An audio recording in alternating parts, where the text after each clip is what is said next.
Selamat pagi semuanya, salam. Selamat pagi nih, pramuka ini luar biasa ini. Senang sekali bisa melihat saudara-saudara hari ini kembali berkumpul, dan saya percaya bahwa Tuhan sudah mengantarkan saudara kemari tidak secara kebetulan. Katakan amin. Nah, sebelum kita mulai, cobalah dahulu beri salam kiri kanan Anda. Katakan kepadanya, selamat hari Minggu, selamat Tuhan memberkatimu, bilang. Kasih dulu senyuman yang baik dulu, coba manis senyumanmu. Jangan wajahmu sudah pas-pasan, senyum juga pelit ya. Ya, supaya kita hari ini bisa. Oke. Baik, sekarang pandangannya kembali kemari. Look at me. Ya, ini pakai bahasa Inggris sedikit. Saya beritahu pada saudara bahwa kehidupan dari nyanyian tadi kita ini yang generasi muda ini seperti apa? Anak panah di tangan siapa? Halo? Di tangan pahlawan. Ya, generasi itu seperti di tangan pahlawan. Demikianlah anak-anak itu pada masa mudanya. Nah, hari ini saya kasih tahu. Pernah tahu lihat ayatnya itu? Bagaimana generasi muda itu di tangan pahlawan? Pernahkah Anda menemukan atau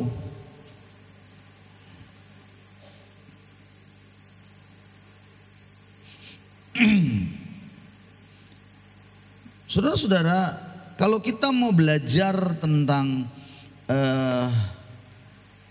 anak panah, dan anak panah di tangan pahlawan itu sebenarnya adalah anak panah yang betul-betul siap untuk ditembakkan atau dilesatkan.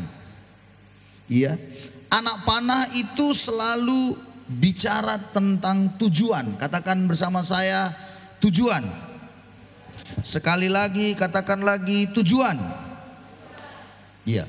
Saudara-saudara, anak panah ketika dia dilepaskan, maka itu berbicara sebuah tujuan. Tujuan hidup saudara apa dalam hidup ini? Orang yang tidak pernah punya tujuan, dengarkan saya baik-baik.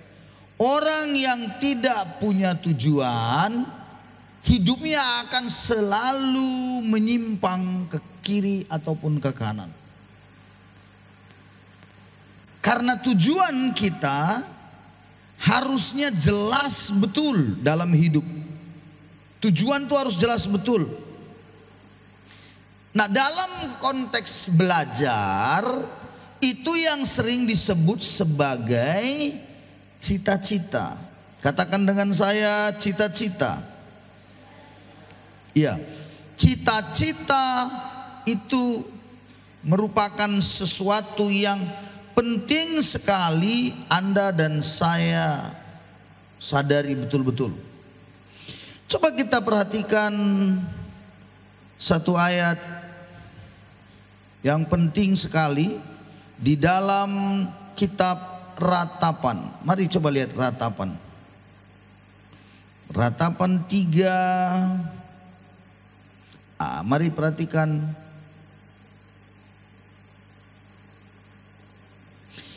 ayat yang pertama itu. Selanjutnya Anda bisa lihat bagaimana kita itu sebenarnya diizinkan Tuhan ada penderitaan, namun sebenarnya juga ada penghiburan. Yang pertama, pasal yang ketiga ayat yang ke-12, ia membidikkan panahnya. Panah siapa? Ya, perhatikan ayat itu, ia membidikkan panahnya. Nyanyi itu siapa? Tuhan. Lalu menjadikan aku sasaran anak panah. Lalu di 13-nya, ia menyusupkan ke dalam hatiku segala anak panah dari tabungnya. Jadi kalau kena panah itu berarti penderitaan. Tuhan izinkan saudara-saudara kadangkala kita mengalami panah yang dari Tuhan. Ini yang pertama dulu Anda harus ngerti. Sasaran Tuhan itu kita. Katakan, siapa sasaran Tuhan?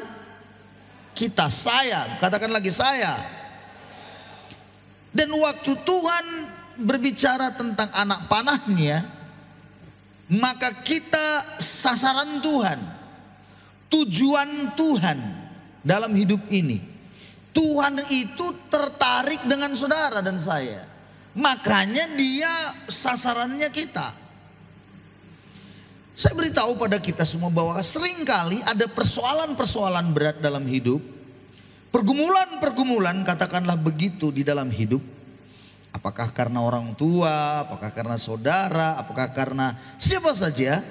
Maka sesungguhnya Tuhan tidak berurusan dengan mereka, tapi Tuhan sedang berurusan dengan saya. Katakan sekali lagi, saya. Tuhan melihat engkau. Persoalannya seringkali kita berkata bahwa ketika banyak tantangan, banyak persoalan, kita berpikir bahwa itu adalah karena orang lain. Bukan karena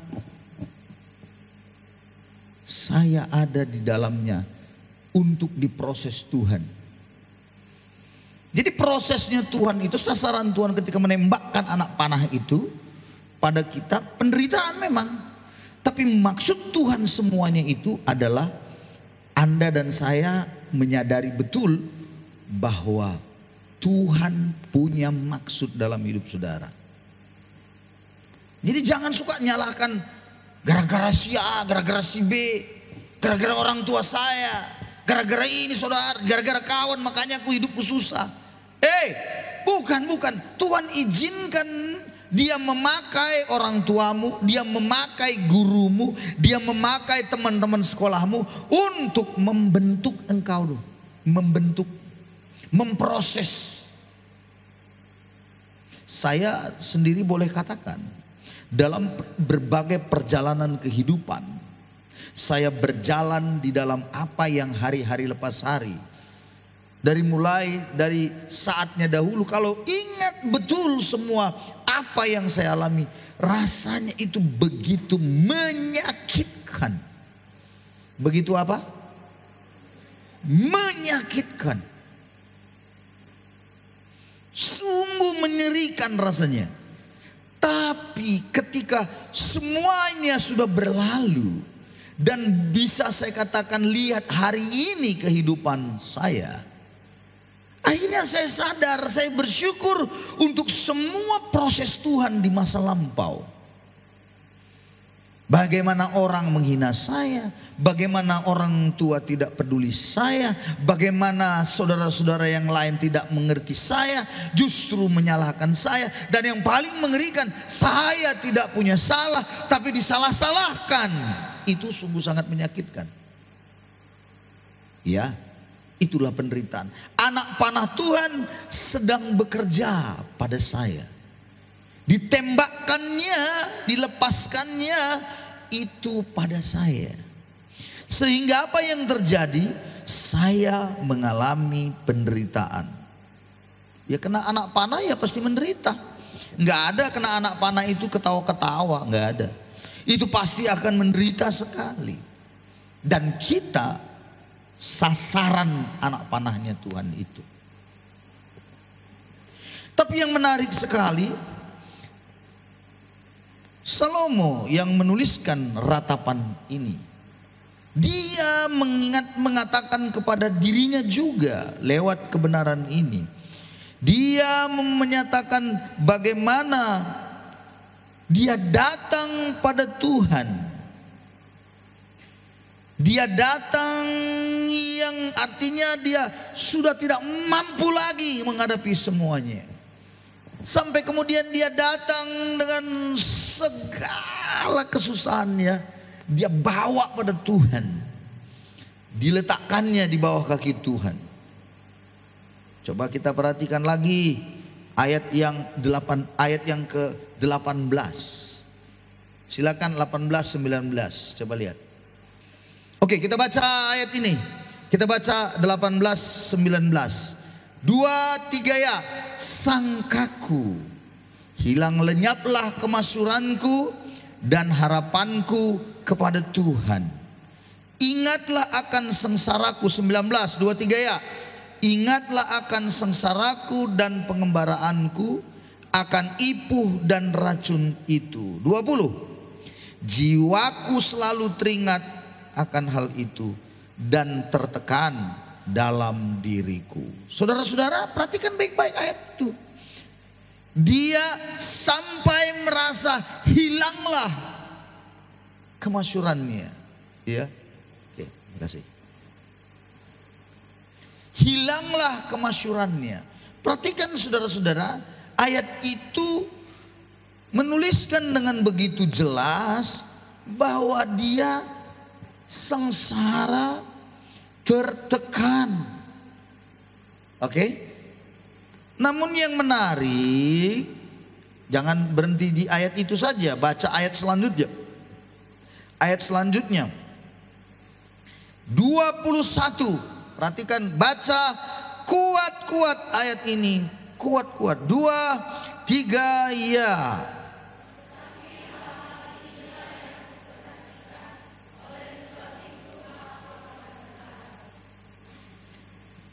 Hal inilah yang ku perhatikan. Apa yang dia perhatikan? Apa yang dia perhatikan? Dikatakannya dia senantiasa memperhatikan dan berharap bahwa kasih setia Tuhan tak berkesudahan. Wow. Jadi di dalam penderitaan yang dialami, dia tetap punya sebuah keyakinan. Wow. Bahwa ternyata Tuhan tidak membiarkan dirinya. Kasih setianya tidak pernah habis. Ayat yang ke-23 bilang, selalu baru tiap pagi, besar kesetiaanmu. Dari ayat inilah ada lagu yang diciptakan berjudul Kasih Tuhan Tak Berkesudahan. Nyanyiannya itu kurang lebih begini. Kasih Tuhan tak berkesudahan, tak habis-habisnya rahmatnya, selalu baru tiap pagi, besar setiamu Tuhan, besar setiamu. Woi, luar biasa saudara-saudara. Besar setia Tuhan. Dan itu yang dipegangnya. Itu yang dirindukannya, bahwa Tuhanlah menjadi sandarannya dalam hidupnya. Ayat 24. Mari kita baca lagi. Sampai yang ke-26. 2 3 ya.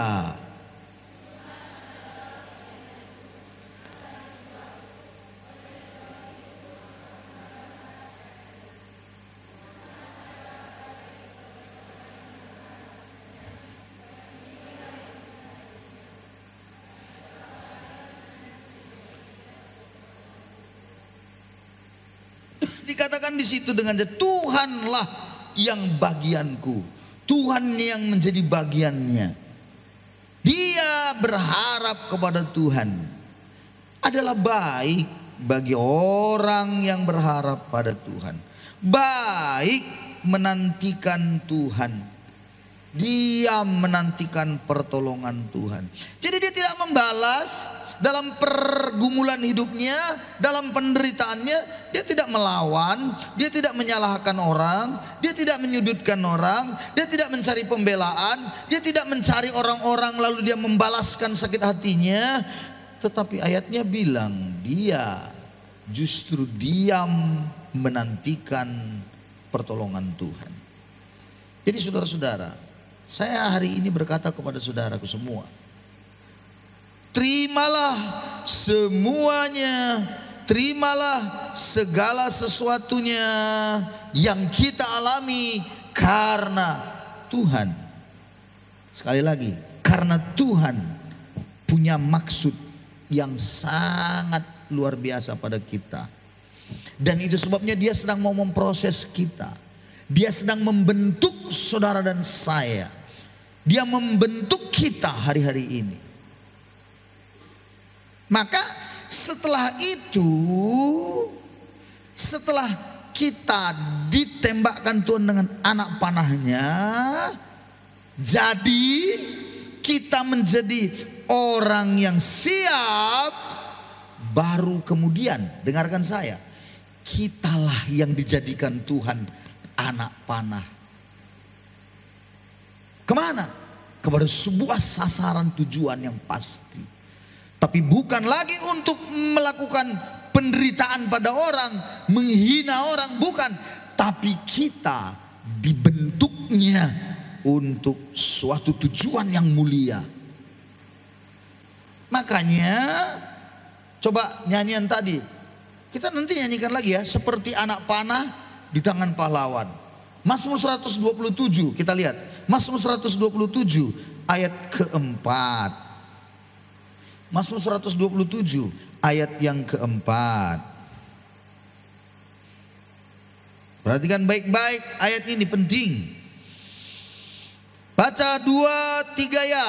Seperti anak-anak panah di tangan pahlawan, demikianlah anak-anak pada masa muda. Jadi pada masa muda, anak panah di tangan pahlawan. Saya tanya padamu hari ini, bagaimana anak panah itu supaya dia sampai pada sasaran? Coba dulu, saya tanya dulu. Bagaimana caranya? Ini anak panah nih. Bagaimana supaya dia sampai pada sasaran, kena pada sasaran? Kira-kira apa syarat pentingnya? Hah? Syarat pentingnya ada minimal 2 hal. 2 hal yang penting. 1, anak panahnya harus runcing. Katakan dengan saya, runcing. Harus runcing maksudnya ya ujungnya itu, kalau ini anak panah, itu harus dikikis.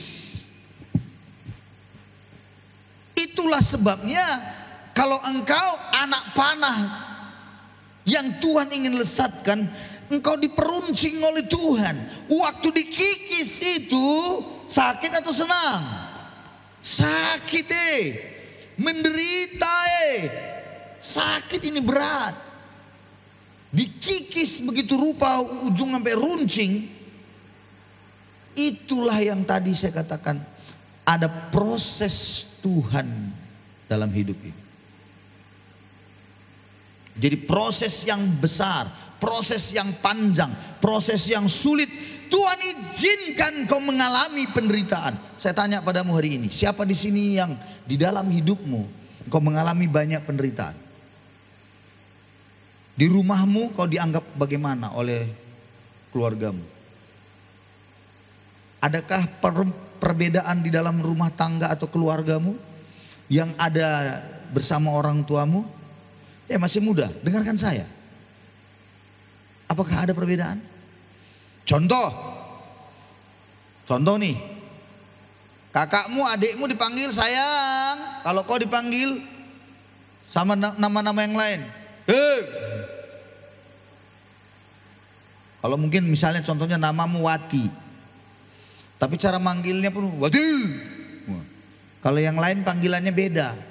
Misalnya Mawar, ada allegatonya, Mawar gitu. Sementara namamu Wati, Wati. Dan mungkin ada perbedaan, sakit hati. Coba ada nama anaknya Mawar kan. Tapi mamanya ini suka manggil nama sama adiknya itu sayang. Kalau sama si Mawar itu dia tidak pernah panggil sayang, Mawar langsung. Sekali waktu di dalam rumah, ya, lagi di kamar atau apa, mamanya bilang, sayang, Sebentar sayang. Dengan penuh luka hati si Mawar jawab, aku bukan sayang, aku Mawar. Nah coba bayangin itu. Berarti si Mawar tidak disayang, adiknya itu yang disayang. Makanya gak heran ada anak-anak pelajar yang menjadikan hal itu menjadi sebuah dalam dirinya dia menjadi bilang ada gunanya nih. Lalu dia mulai nakal, bikin ulah, bikin onar karena dia tidak diperhatikan. Nah itu sebenarnya semuanya, sekali lagi penderitaan-penderitaan yang bisa kau alami, itu sebenarnya proses dalam hidupmu supaya kau menjadi orang hebat di kemudian hari. Nah, itulah tadi penderitaan itu kau harus terima. Jadi memang sengaja Tuhan kikis, Tuhan potong-potong sampai runcing ujungnya. Jadi yang pertama dipersiapkan Tuhan lewat penderitaan. Jadi dengarkan saya, setiap anak muda yang tidak mau menderita di masa mudanya, dia akan menderita di masa tuanya. Tapi kalau kau menerima penderitaan di masa mudamu, maka engkau akan menjadi senang di masa tuamu. Percayalah. Kalau di masa mudamu kau tidak pernah mau menerima kesusahan, nanti engkau akan hidup susah di masa tuamu.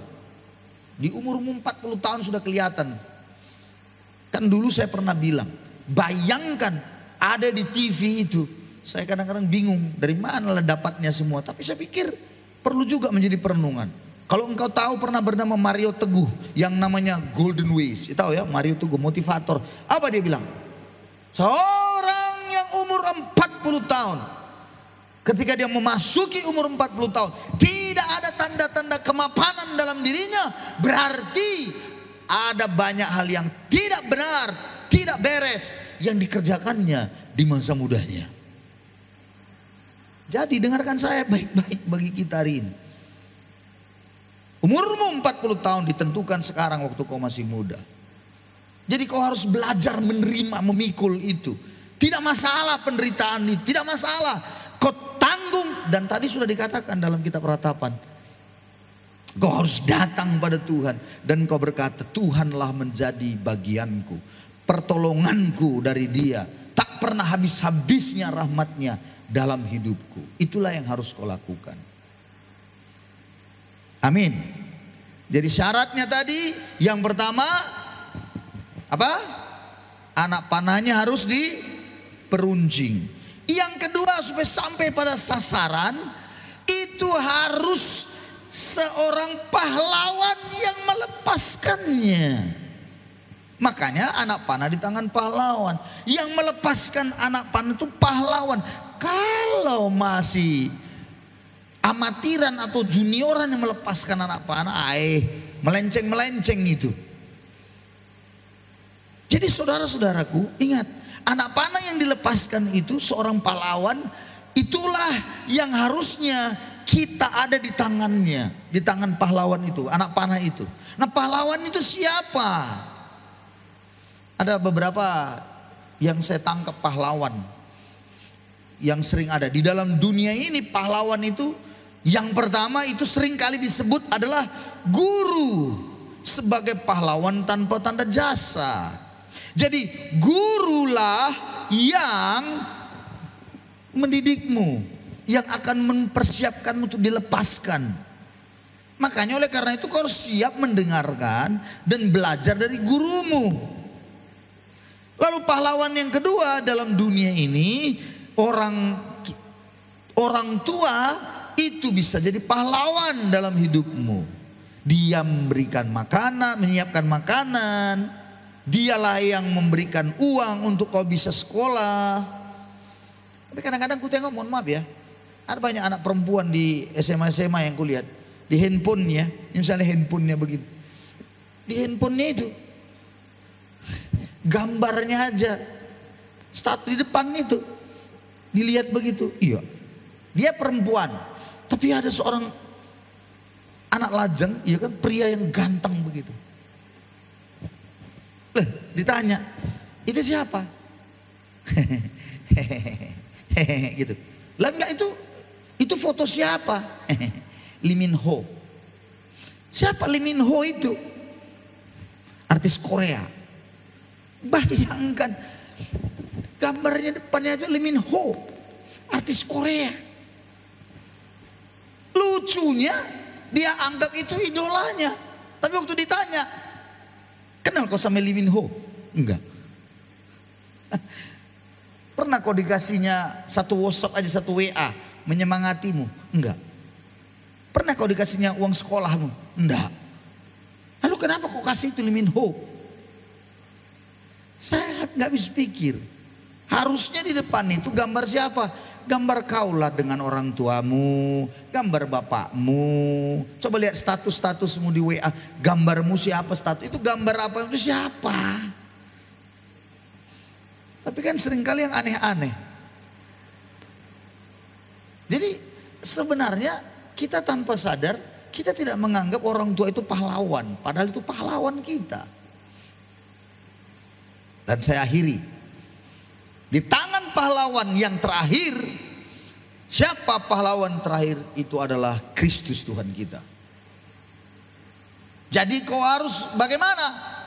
Letakkan dirimu di bawah kakinya, bilang padanya, Tuhan, aku mau menjadi orang sukses di kemudian hari. Tuhan, aku mau menjadi orang yang berhasil di kemudian hari. Tolong aku Tuhan, bantu aku, arahkan aku Tuhan. Aku letakkan di bawah kaki, ini hidupku Tuhan, ini hidupku. Serahkan hidupmu pada Tuhan. Bilang, Tuhan, mari tinggal dalam hatiku Tuhan. Mari Tuhan Yesus, jadilah engkau raja, penguasa, pimpin aku. Menjadi Tuhan juru selamatku, pimpin aku Tuhan. Saudara-saudaraku, hai orang muda, dengarkan baik. Itulah yang akan menuntun engkau. Dilepaskannya engkau sebagai anak panah, maka ketika dilepaskan pada sasaran, kau punya tujuan hidup yang benar. Sasaranmu itu tujuan hidupmu yang baik dan benar.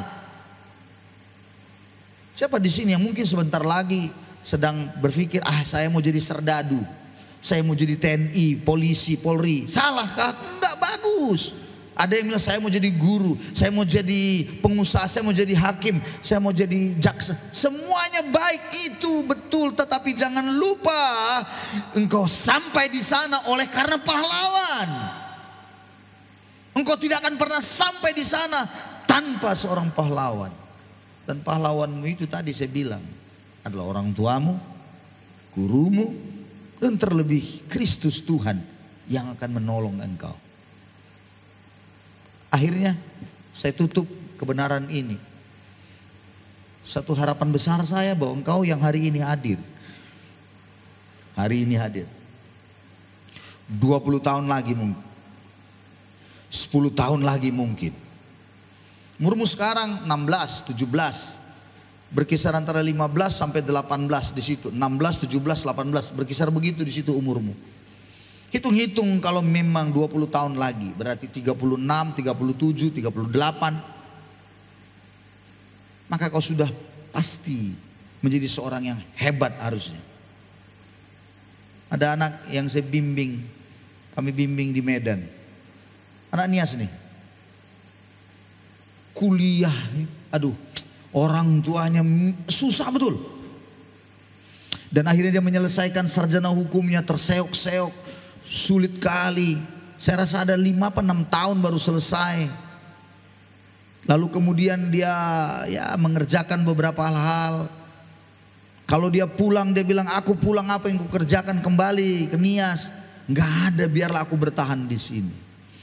Di dalam pelayanan di sana di Medan, terus tetap setia di dalam Tuhan. Beberapa hari yang lalu saya dapat kabar. Tidak ada dalam pikiran saya bagaimana. Rupanya ketika dia tes di kantor kejaksaan dan dia menang dan dia lewat. Wah, gemparlah semuanya. Saya bilang, itulah buah kesetiaanmu pada Tuhan. Itulah buah kalau orang yang setia sampai pada akhirnya. Dan dia tidak pernah menyalahkan orang tuanya. Tidak pernah tuh menyalahkan keadaannya. Makan tak makan kadang-kadang di Medan sana karena kesusahan uang. Tapi pada akhirnya semuanya yang kita kerjakan di dalam Tuhan, yang kita lakukan dalam Tuhan. Sebagai pahlawan kita, dalam proses pembentukan kita, Tuhan ternyata mengarahkan dia, menuntun dia, melepaskan dia sebagai anak panahnya Tuhan yang hebat sekali. Saudara-saudaraku, itu sebuah kesaksian bagi saya. Saya merasa benar Tuhan itu. Tidak mungkin dibiarkannya. Akhirnya saya tutup. Mari semua kita pemain musik, kita akhiri hari ini bersama-sama. Kita berdoa dan berharap betul. Umurmu yang hari ini masih sangat muda, biarlah engkau serahkan di tangan pahlawan, di tangan Tuhan kita yang luar biasa. Hargai orang tuamu, hormati gurumu, kasihi mereka, karena mereka juga adalah pahlawan-pahlawan kita dalam dunia ini. Tuhan berkati kita semuanya. Mari kita datang kepada Tuhan. Mari kita datang kepada Dia.